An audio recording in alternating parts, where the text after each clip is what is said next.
你是不是遇过这种人？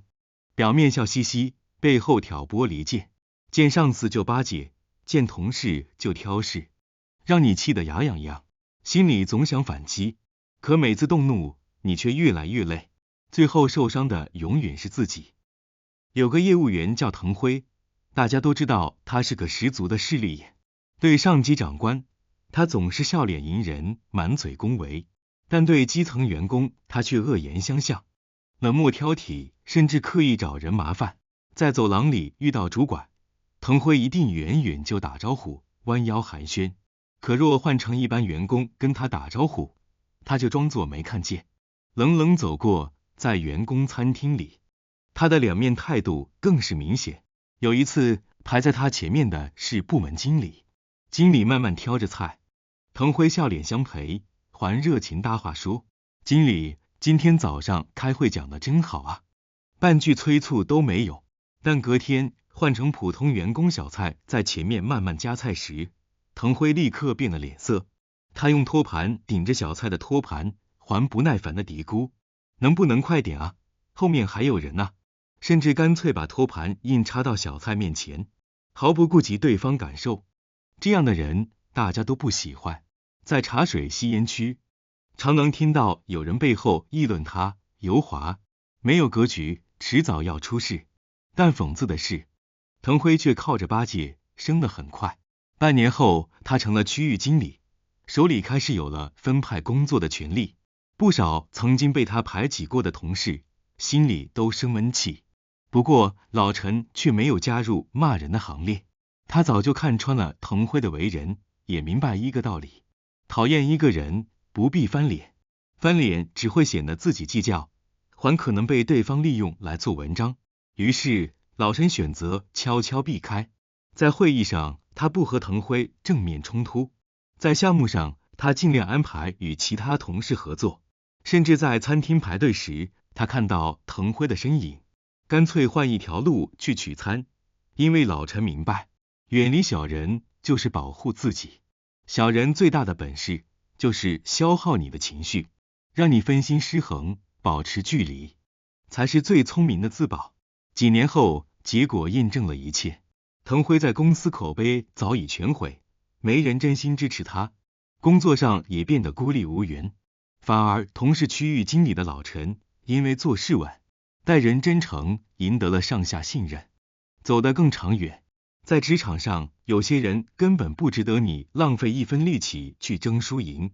最好的反击不是对骂，不是翻脸，而是让对方彻底失去影响你情绪的资格。在职场生活中，烂人无处不在，有人专挑软柿子捏，有人习惯抹黑别人，抬高自己。你恨不得当场回击，可最后受伤的往往是你自己。面对烂人，你会选择硬碰硬，还是默默远离？为什么不纠缠、不计较才是最聪明的选择？一、讨厌一个人不必翻脸。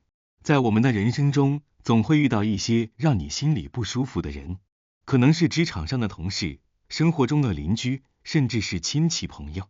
当对方的行为惹你生气，你内心可能会燃起反击的冲动，想要争辩，想要吵架，甚至想要让对方难堪。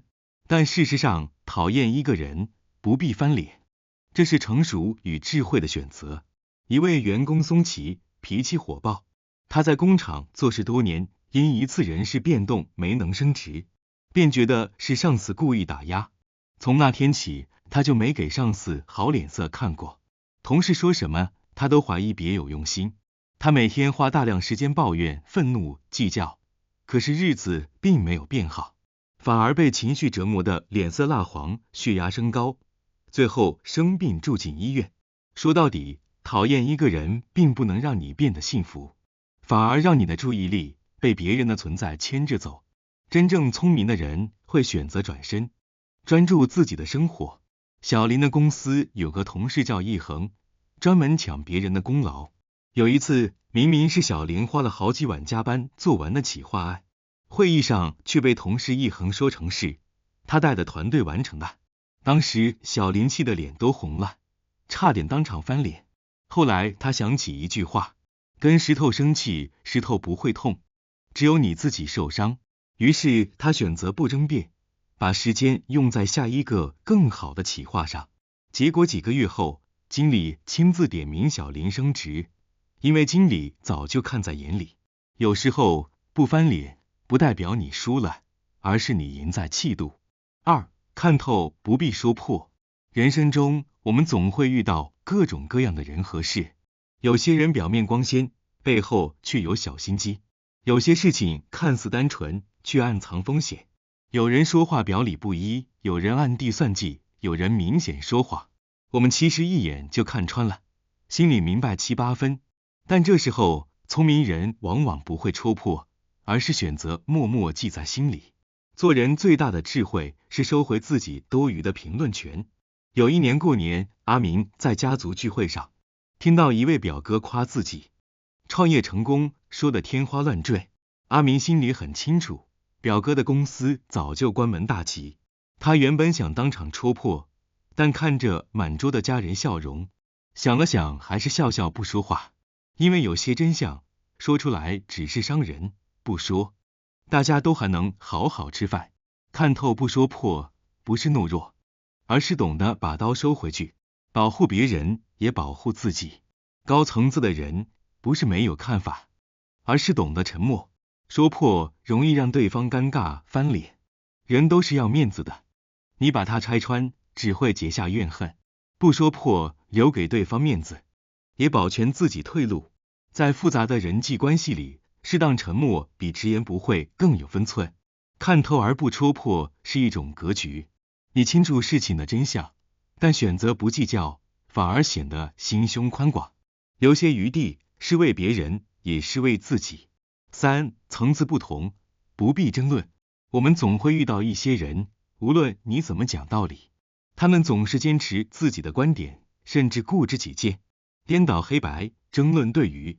层次不同的人，往往只是浪费时间和精力，甚至损耗自己的心情。真正成熟的人，懂得识别层次，选择不争论，把精力用在值得的人和事情上。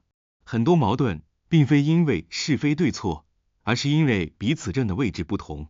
和层次不同的人争辩，就像拿着乐谱去跟不识谱的人讲音乐，你说的再多，他也听不进去。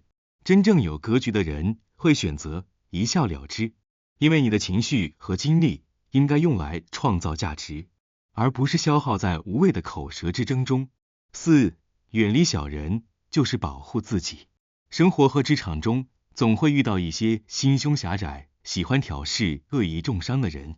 这类人无论你怎么努力讨好或者争辩，他们都只会让你疲惫、焦虑，甚至伤害你的情绪与身心。与小人纠缠争论，最终受伤的永远是自己。学会远离小人，就是保护自己，是成熟智慧的人生策略。小人最擅长的就是挑衅你的情绪，他们会用言语刺痛你，看你气急败坏，他们才觉得满足。和小人计较，就像与疯狗对咬，你不仅赢不了，还可能被咬得遍体鳞伤。有智慧的人懂得保持距离，不主动招惹，也不给对方情绪反应的舞台，因为他们明白，不跟烂人纠缠是对自己最大的善待。五，学会糊涂，日子才会顺。我们常常因为斤斤计较、过度挑剔，让自己陷入焦虑与不快。学会适当糊涂，不计较琐事，不是懦弱，而是一种智慧。放下不必要的争执，生活更轻松。不对所有人和事都求全责备，心态更平和，日子过得顺，也更能享受人生的美好。人活一世，不必事事计较，有时候睁一只眼闭一只眼，不仅放过了别人，也放过了自己。日子本就不易，何必让那些不重要的人占据你的心？把心思用在自己喜欢的人和事上，你会发现生活的色彩一下子鲜亮起来。烂人就像泥沼，你踩得越深，陷得越快。高情商的智慧不是打败他，而是让他彻底失去影响你情绪的资格。你的人生不需要每一场输赢，把时间留给值得的人，把心情留给值得的事，这才是你能给自己最好的礼物。从今天开始，遇到烂人，请记住3步：不纠缠，不计较，不浪费时间，因为你的人生不是用来跟烂人缠斗的。